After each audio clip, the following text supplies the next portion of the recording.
જા હવે, મને મારું કામ કરવા દે. કંકુ, કંકુ અહીંયા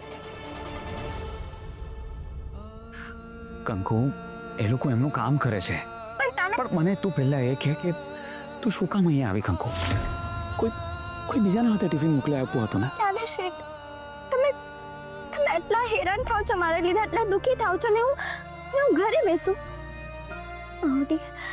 કેટલું માર્યું છે તમને, બધું મારા લીધે થયું છે. મને માફ કરી દેજો. મને સાચું નથી સમજાતું કે હું શું કરું, મને કાંઈ ખબર નથી પડતી. કંકુ, દરેક વાત સમજવી જરૂરી નથી. સાહેબ, મારે ટિફિન આપવું છે, દરવાજો ખોલો ને. દરવાજો નહીં ખુલે. એકે વાતના જવાબ નથી દીધા ને, આ એની સજા છે. નહીં ખુલે દરવાજો. પણ પછી મારે છે જમવાનું કે આવડે એમ, બાકી ભૂખ્યો રહે. તમે મારી વાત તો સાંભળો, થોડી તો મારી સાઈડ રાખો. નાના શેઠે કાંઈ નથી કર્યું. કંકુ, મારી વાત સાંભળ. પણ જમવાનું આજે મારે નથી જમવું. કંકુ, તું જા. એવું કેવી રીતે ચાલે? પણ કંકુ, નાના શેઠ બેસો જમવા. બેસો.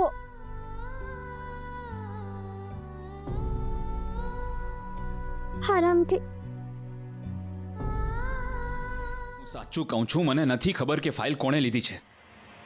તો તૈયારી કર, સાચું બોલવાની અને ઉપર જવાની. બાકી તારે બોલવું પડશે, એ નક્કી છે. જોઈ લો તમારા નંગને, કદાચ છેલ્લી વાર.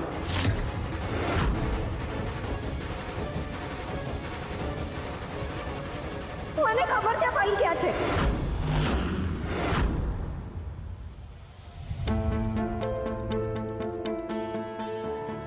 કાગળિયા લઈ શું કામ ગયો? એને આપણી દેશ વિરુદ્ધ કામ કરવું છે કે પછી નાના શેઠને હેરાન કરવા છે?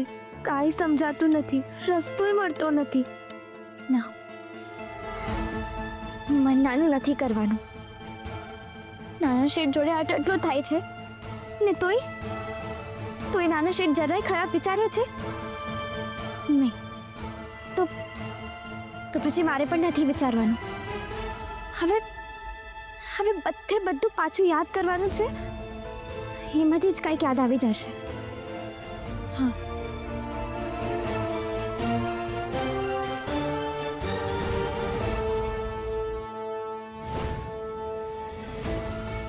હા, નાના શેઠ કહેતા હતા કે આ બધું એને જ કર્યું હોય, જેને ખબર હતી કે ફાઇલ બહુ જરૂરી છે. અને નાના શેઠે મને સાચવવા દીધી છે. ગુરુ, નક્કી આ બધું ગુરુએ જ કર્યું છે. એને બધી વાત સાંભળી લીધી હતી. હા, ગુરુએ જ કર્યું છે. ક્યાં છે ફાઇલ? કોની પાસે છે ફાઇલ? એક મિનિટ, ફાઇલ વિશે તમને ખબર હતી તો અત્યાર સુધી ચૂપ કેમ હતા? પ્રિયા, સાચું બોલ, કોની પાસે છે ફાઇલ? કંકુ પાસે. એને ફાઇલ વેચી છે તો એને જ ખબર હશે ને કે અત્યારે ફાઇલ ક્યાં છે. કોણ છે આ મૂર્ખી? એ બેન, તમે મગજની નસ નહીં ખેંચો. તમે જે બોલો છો એ એમને ડે 1 થી ખબર છે. ખબર છે તો પકડો ને એને. ઇન્ક્વાયરી કરો કંકુની. શ્રીને શું લેવા દેવા? પકડીને 2-4 મારશો ને કંકુને તો જે સાચું છે બધું બોલી નાખશે. તમને પોતાને ફાઇલ વિશે ખબર નથી અને આમ ફેંકાફેંકી કરવાનું બંધ કરો. મારે બીજા પણ ઘણા કામ છે. ફેંકાફેંકી નથી સર, સાચું કહું છું. કંકુને બધી ખબર છે. ચૂપ, એકદમ ચૂપ. ખોટો સમય બગાડે છે. રિયા, ખબર ન હોય ને તો વચ્ચે બોલવાની જરૂર નથી. કંકુ આ બધામાં નિર્દોષ છે. તું શું કામ એને ફસાવે છે? કેમ કે એના લીધે તું અહીંયા આ રીતે ફસાયો છે. એના લીધે નહીં, જેને ફાઇલ ચોરી છે ને એના કારણે. એક વાર એ ફાઇલ ચોરનારો મારી સામે આવી જાય એટલી વાર એની તો એવી હાલત કરીશ ને કે એના મા બાપ પણ એને ઓળખી નહીં શકે. તારે એ માણસથી શું લેવા દેવા? જેની ભૂલ છે, જેને ફાઇલ વેચી છે એને સજા આપને. રિયા, એ ફાઇલના ડોક્યુમેન્ટ્સ બહુ ઇમ્પોર્ટન્ટ છે અને એમનું મિસયુઝ ના થાય મને એનું ટેન્શન છે. તું કેમ આવી? નાસ્તો લઈને. એ મને ખબર છે. મારો પૂછવાનો અર્થ એ છે કે કંકુ શું કામ નથી આવી? મમ્મી એને ના પાડી દીધી. તમે લોકો પ્લીઝ કંકુને હેરાનગતિ થાય એવું કંઈ નહીં કરતા. એ બિચારી એકલી છે, ઇનોસન્ટ છે. રિયા, એ હેરાન નહીં થાય એનું ધ્યાન રાખજો પ્લીઝ. વાહ શ્રી વાહ, પ્લીઝ. અહીંયા જેલમાં બેઠા બેઠા તને કંકુની ચિંતા છે. એ કંકુની જેના લીધે તું જેલમાં છે. રિયા, કંકુ આરોપી નથી. છે કંકુ આરોપી છે. એક નહીં 1000 વાર કંકુ આરોપી છે. કંકુએ જ ફાઇલ વેચી છે. શ્રી, આ બધું કંકુના પાપે જ થયું છે. જો તે કંકુ સાથે લગ્ન ન કર્યા હોત તો આજે આપણે બંને કેટલા સુખી હોત અને આપણને ખુશ જોઈને મમ્મી પપ્પા કેટલા રાજી થાત. શ્રી, હું તો હજી પણ કહું છું કે રિયા, તું જા અને હવે પછી અહીંયા આવતી નહીં. વોટ?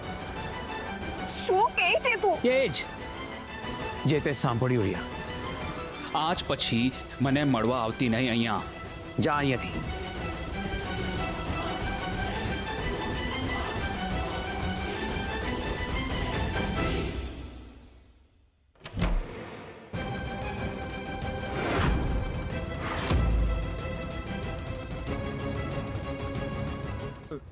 કોણ કોણ છે તારી ટીમમાં અને કોની સાથે તે આ પ્લાન કર્યો? બોલ, જવાબ દે, જવાબ દે, બોલ.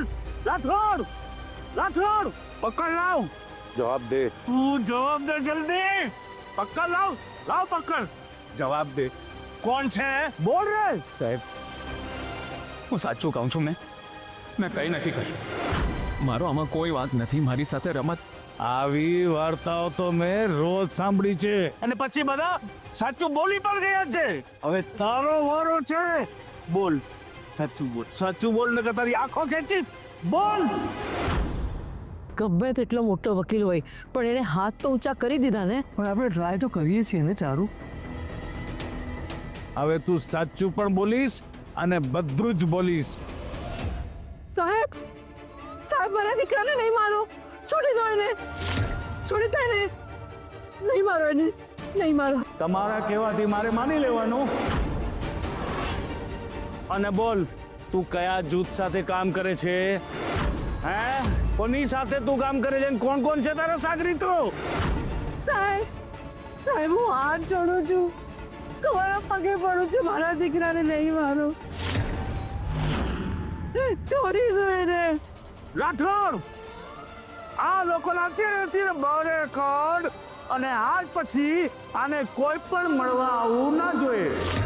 નીકળ બધાને. આવું નહીં કરો સાહેબ. સાહેબ, આવું નહીં કરો. કોઈ પણ મળવા. સાહેબ,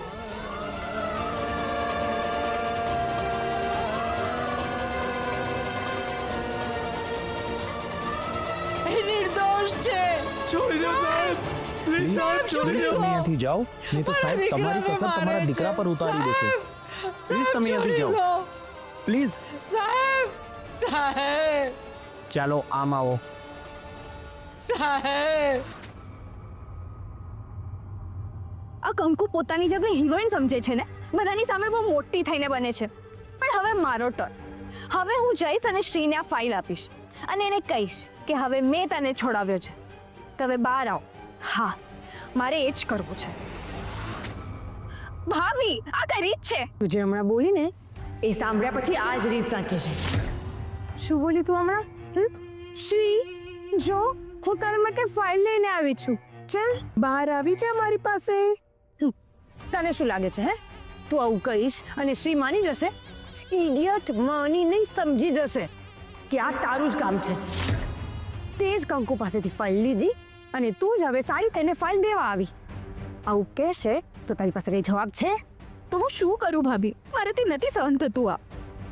જ્યારે સહન ન થતું હોય ને તો દિમાગને શાંત રાખવાનું, નહીં તો આવા ખોટા જ વિચાર આવે. રસ્તો છે મારી પાસે. હા, બેસ્ટ રસ્તો છે. બોલીશ કે પછી પોતાની જાતને પોતે જ સર્ટિફિકેટ આપી દઈશ? કંકુ, હું કંકુને જઈને આ ફાઇલ દેખાડીશ અને એને કહીશ કે હું આ ફાઇલ આપવા તૈયાર છું, જેથી પોલીસ શ્રીને છોડી દેશે.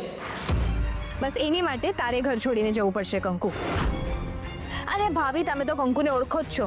એ શ્રી માટે કાંઈ પણ કરવા તૈયાર થઈ જશે. બસ પછી કંકુ ઘરની બહાર અને શ્રી ઘરમાં પાછો. વાહ વાહ રિયા, વાહ! તે તો શું પ્લાન બનાવ્યો છે. તને શું લાગે છે કે તું આવું કહીશ અને કંકુ માની જશે? 100%